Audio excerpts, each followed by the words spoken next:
Fa ao anatin'ny vanim-potoan'ny fialan-tsasatra kosa moa isika amin'izao ary mifandraiky amin'izay indrindra dia misy ny tolotra vaovao izay entin'ny Parabole Madagascar ho an'ny mpanjifa ary tsy latsak'izany ihany koa moa ny fihenam-bidy samihafa ao aminy.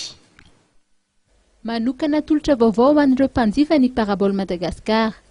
Araky ny fanazavana nomena ny mpanao gazety nandritry ny resadresaka natao teny Ivandry androany dia tanjona ny fanomezana fahafampo ireo mpanjifa indrindra amin'izao andro fialan-tsasatra izao. Manomboka amin'ny 500 sy 3 alina ariary ao anatin'ny 12 volana izany tolotra vaovao izany. Misy fihenam-bidy 520 kosa izany ho an'ireo izay manao abonnement ary mahazo bin sport vanim-potoana miaraka aminy.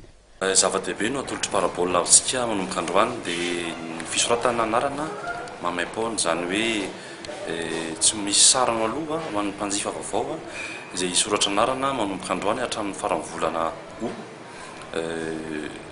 ary koa tsy misy ny sarany aloha isam-bolana hatramin'ny faran'ny volana septambra.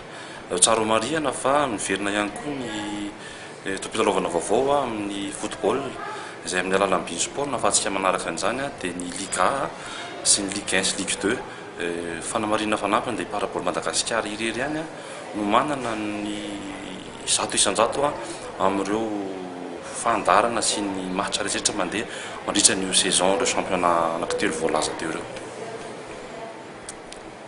Manomboka rapiso ka hatramin'ny volana aogositra ny fisoratana anarana ho an'ireo izay liana amin'izany tolotra vaovaon'ny Parabole Madagascar izany.